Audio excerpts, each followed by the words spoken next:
Welcome to our weekly program of current affairs. We call it Moral Side of the News, and we're glad you're alongside. I'm John Blim with the WHAS Crusade for Children. With me is a distinguished panel once again this week: Reverend Harriett Akins-Banman, Centenary United Methodist Church in New Albany; Rabbi Gaylia Rooks, the Temple; and Father Tony Smith from the Archdiocese of Louisville. Welcome, panel. Our first topic: TARC buses, some airlines, and Walt Disney World no longer require people to wear masks as restrictions across the globe begin to loosen. With an estimated 500,000 people attending Thunder over Louisville and the Kentucky Derby just around the corner, people are eager for a more normal experience. Meantime, the CDC still recommends wearing masks. So turning to our panel on Moral Side of the News, how do you feel about being in such large crowds? How do you feel? I haven't been in such a large crowd, nor will I be this year in a long time. Getting back to normal, when this horrible plague becomes an endemic instead of a pandemic, there will be a new normal, but we have clearly not yet reached that stage. So I just, I don't want to infringe on anyone's personal liberties, but it would seem to me that if you're on a bus and there's someone there who's either a young child not old enough to be vaccinated or someone who's immune compromised or something like that, it is not such an affront on an individual's freedom to ask them to care about their fellow citizens.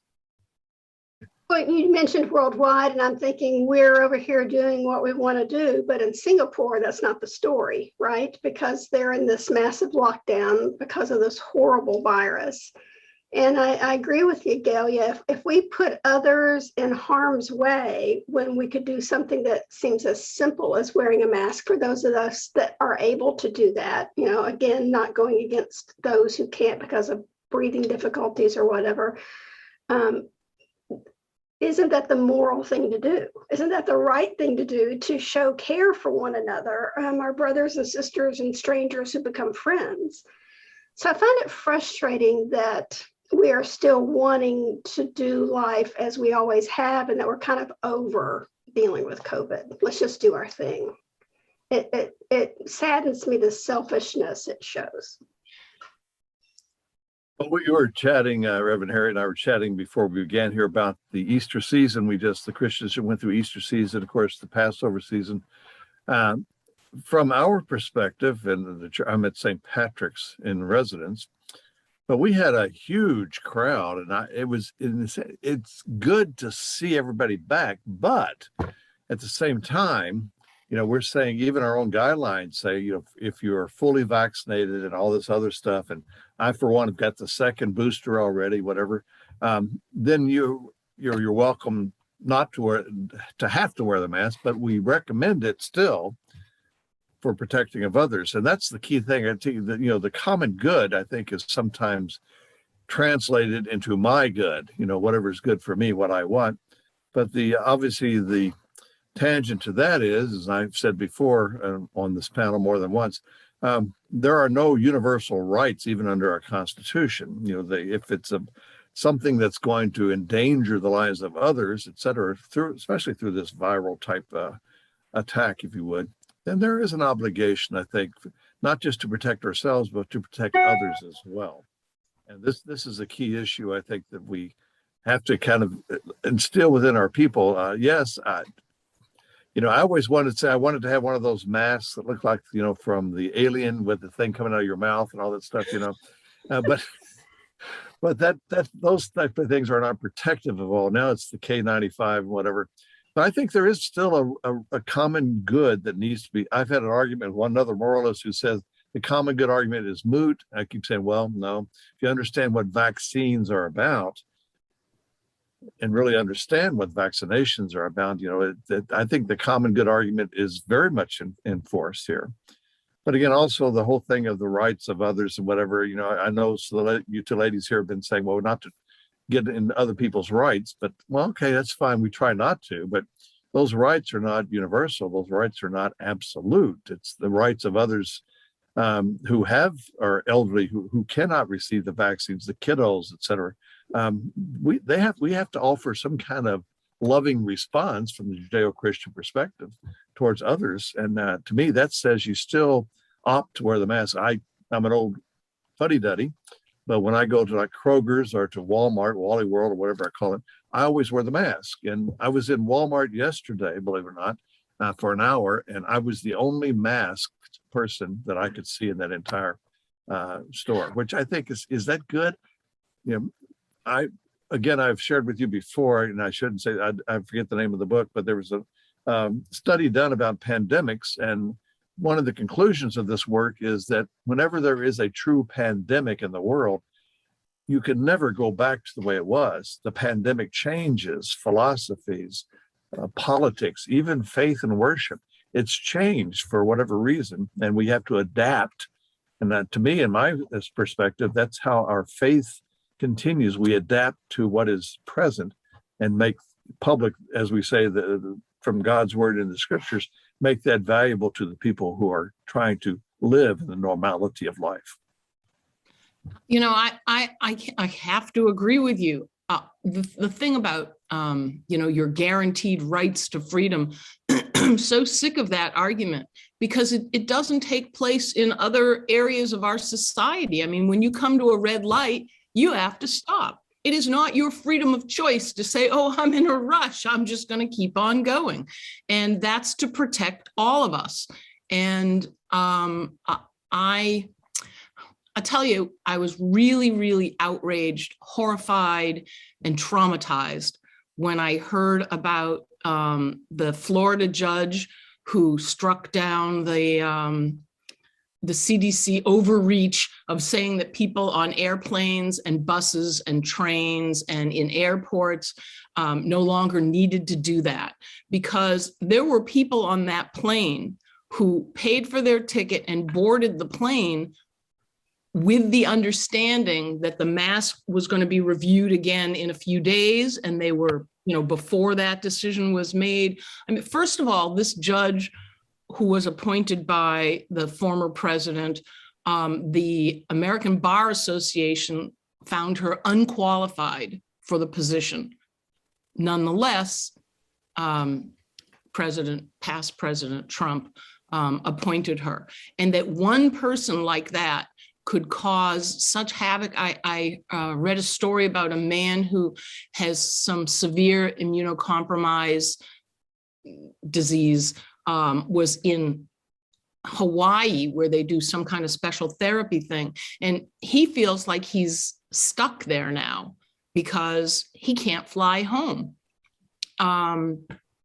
So it's not just the people who are on the plane that day, but it's so incredibly, whether you're Jewish or Christian or Muslim or Baha'i or Hindu, whatever you are, I believe all the world religions teach us, think about others, care about others, whether it's, because that's what Jesus taught, or because that's what Moses taught, or that's what God commanded, or, whatever it is. So and it's not like we're asking so much. That's the thing that really slays me. It's, we're not asking people to stop driving every other day so that we can save gas and help Ukraine.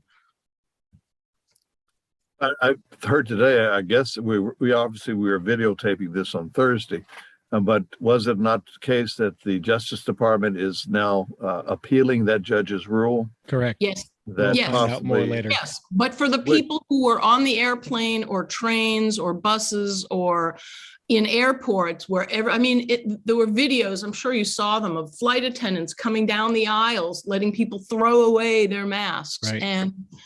And if I had been on that plane, what do you do? Like, open the door, let me out. This is not what I signed up for. It was, to me, that was just inexcusable. So what about your next flight when you will see that? You'll get on a flight and maybe no one's wearing a mask and it's a tight, full plane. Are you ready to go?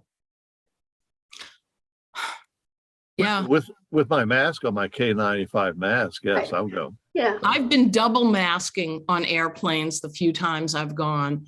But Gaylia, you've heard that even the CDC says the best place to be in a crowd is on an airplane. Right. because of the Filters. refiltering of the air, et cetera, et Right. cetera. And the As worst opposed- place to be is what's it called? Like the passageway that leads you onto the plane as you board. The taxiway or the ramp, Yeah. the ramp. Yeah. Ramp, I guess the ramp. Yeah. Because it has no air circulation. So I always wait until everyone's boarded and then go scurrying on. So I don't have to stand in that. God forbid that the viral variant that's effective now becomes the main, as it has in Singapore and other places. Then we'll see again when if God again forbid that the hospitals become inundated with all these with all these individuals who are affected by this. Perhaps that might change people's mindset, but experience has taught. How much damage will have been done? How many people will have gotten long COVID or died or? Well, that's going to be my point, Gay. I said my experience looking at the media is that the lessons that's learned usually is learned after a loved one or the individual themselves has died. So, well, this story makes me think so much about what does it mean for us to be compassionate as well. So, the Ukrainian war is, I get up in the mornings to make sure, that the president there is still alive and well and offer prayers up for the people. So we see this outpouring of concern worldwide, and especially from the United States, for Ukrainian care and wanting the war to stop. But on the other hand, we're not willing to wear a mask for a few more weeks or months until a virus that could affect us worldwide is not put into check. So I'm kind of confused, I guess, by human nature right now, in that our outpouring in one and our hesitancy in the other because it is an infringement on self. That's a really Go ahead, Gaylia. No, please, Tony. I was going to say that the key is for me, again, being a moral theologian, whatever, that it is still that sense of self, as you say, Harriett, that seems to be the source of all wickedness, evilness, sin, however you want to say that, in the world. Gaylia, as you were saying, it's both Old Testament, New Testament, other scriptures as well, not just the Christian Jewish traditions, but it's always pulling us away from self towards others. And I think that's, to me, in a sense, I would say that's maybe the key for any type of salvation or whatever we see is, have we really been truly loving of others? As as it says in the Christian gospel, you cannot say you love God unless you love others. And so that it gets us away from that selfishness. But I agree with you, Harriett. It's not just with the Ukrainian, but the virus, any other kind of evil that you can put out, it usually comes down to a sense of self for me or for my in group. And that seems to be causing the problems. Well, in ego versus little ego, yeah. And in Leviticus, it says, "V'ahavta l'reacha kamocha," love your neighbor as yourself, Right, and exactly, yeah. and care about the other. And I just, it's very, very upsetting to me. We're just after spring break. People have been traveling, bringing germs back from all over the place. This is so not the time to, without warning, without even a few days lead time, to just, get rid of the masks. And that one person would have that authority is mind-boggling. And yes, they're going to, fight that, but isn't it interesting, the power of one? I mean, okay, so we've got this judge who has said, you can throw your mask away. And then we have this world leader who says, I think I'll take Ukraine. Their grass looks greener, right? So the power, got away with taking Crimea, so let's keep going. The power of one, again, coming back to the ego and id being large. I will do that which I choose to do, irrespective of everyone else. It's the ultimate. And the thing with Ukraine that is finally making even many more Russians upset, it has to do with nuclear power plants and even Chernobyl, the site of the largest nuclear disaster this planet has had. not getting enough water, the soldiers who were taking dirt, and I mean, attempts to bomb or cut off power supplies. Well, let's get into that. Let's talk about our second topic here on Moral Side of the News, a great segue from Gaylia and Harriett. With the war in Ukraine approaching 8 weeks, more than 5 million people reportedly have fled the country since Russian troops invaded. That amounts to nearly a quarter of Ukraine's population has fled their homes. Landmines lie in wait across the Ukraine landscape, and Russian military vehicles continue to trample the country. Turning to our panel talking about this, experts predict lasting environmental damage on top of loss of lives and homes, and nearby countries are scrambling to accommodate refugees. So a question to you, what should we be doing? Always been a proponent of prayer, of course. We all are, but the weak side of my human nature says, to a certain point, though, then prayer gives way to action. And boy, I tell you, as an individual, any form of action that I can see us taking leads to further death, further destruction, whatever. And so I truly, be honest and confess to you, I'm truly at a loss unless the world, again, as we did in the early 40s, come together and simply say this and no further, and then we will go to war. And I'd hate to see that because, again, we say we are individuals of peace, and we are meant to be created to be peaceful individuals. But prayer, yes, prayer has done wonderful things. But I keep saying to folks, you know, in my understanding of scriptures and prayer and in human history, you know, the Lord, God intervenes, yes, sometimes subtly, sometimes not so subtly into human nature and human history. But quite often, as I understand it, as we say in the moral circles, he uses secondary causality. He raises up leaders or individuals, maybe not leaders so much, but individuals, prophetic and otherwise, who will lead us to understand the evilness of our ways, etc. But of course, that can take, as scripture teaches us too, that can take forever and a day, it seems like, for us humans. We want it done just like this when we want it, you know, because the next time I fill up my gas tank, I don't want to pay $4 and whatever it is. I want to pay $2 and something. Those days are gone for a while too. So well, what can we do? I'm open to possibilities of whatever wisdom can be shared. So, you know, in reference to your God intervening, since it's Passover, you know, it's a time when we think about big, flashy, showy miracles. But, right. But I mean, we taught God that doesn't work. The very same people who were brought forth out of Egypt, who saw the 10 plagues, who crossed the Sea of Reeds, when Moses was up on the mountain for 40 days and 40 nights, and no one knew what's he doing and this and that. What did they do? They built the golden calf. You know, and wandering through the wilderness, and what are we going to eat and what are we going to drink?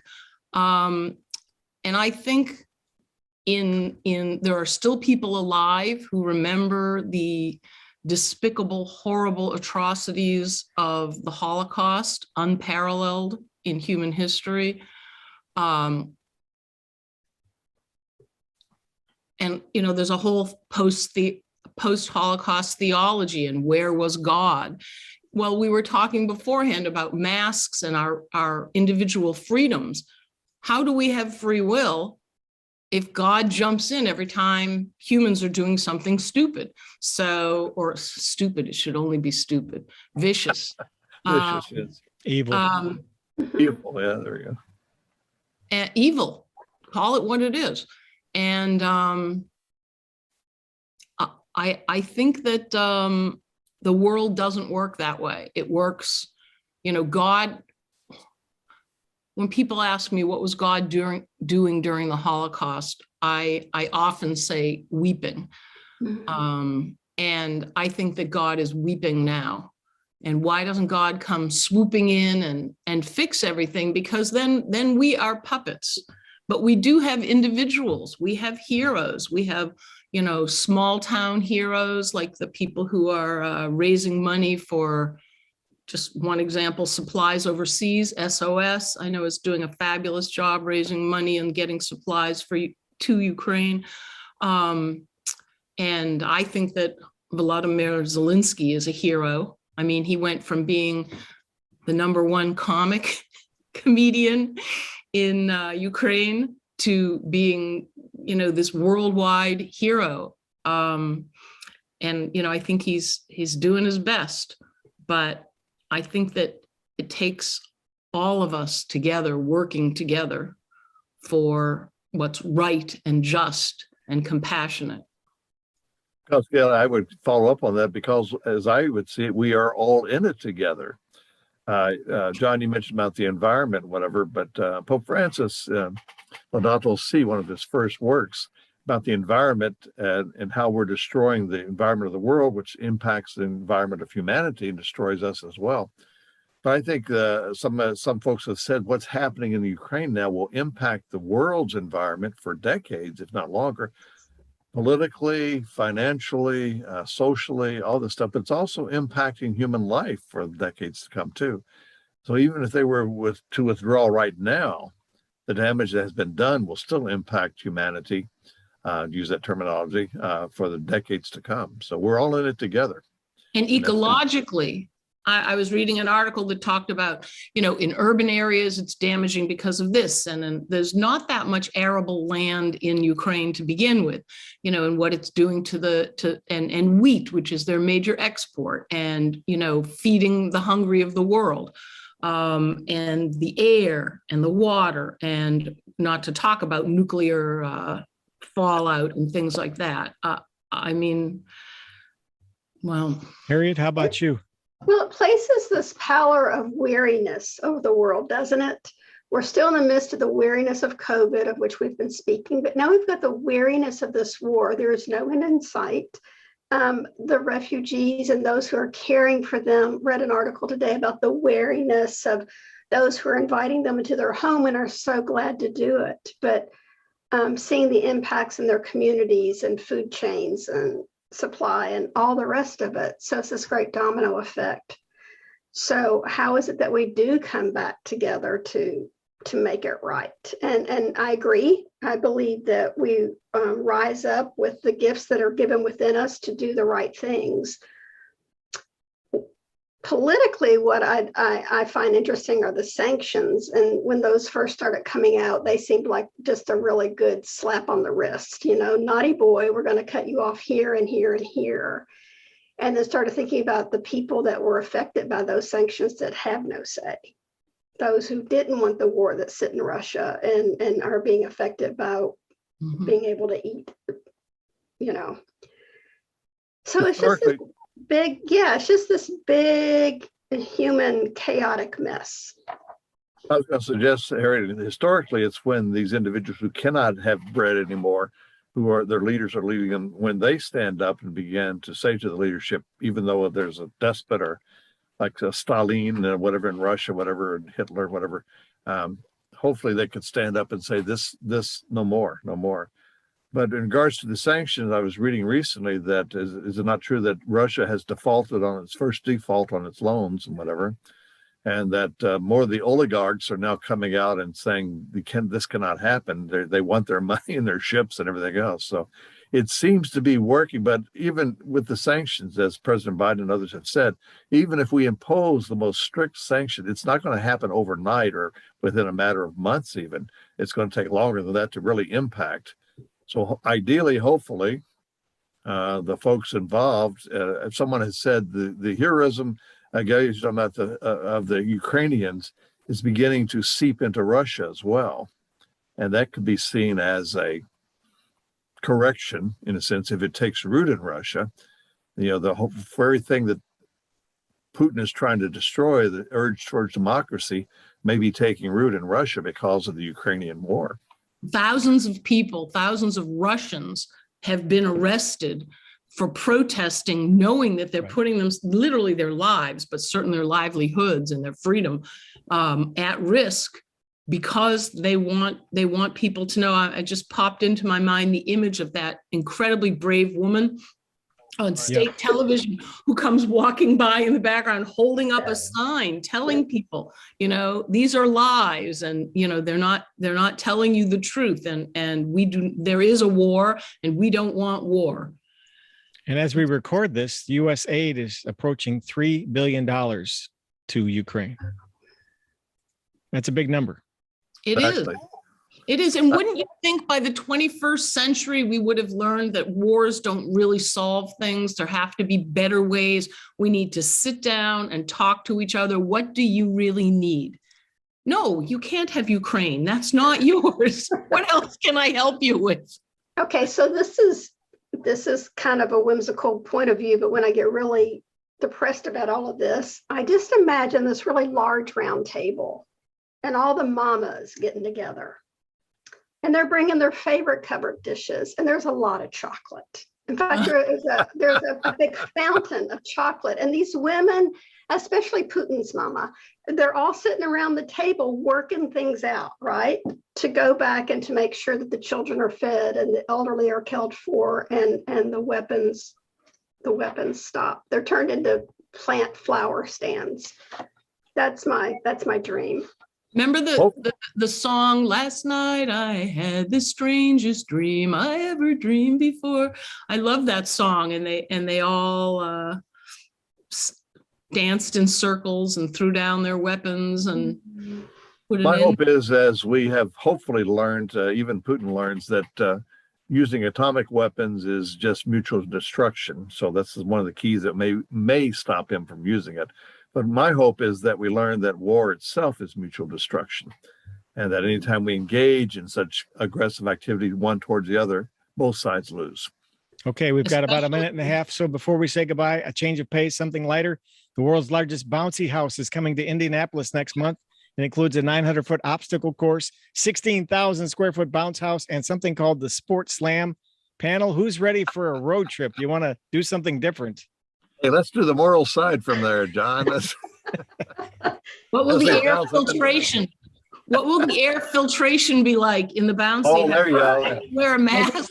We can wear masks. Yes. And do we get to bring chiropractors along? And what would we talk about?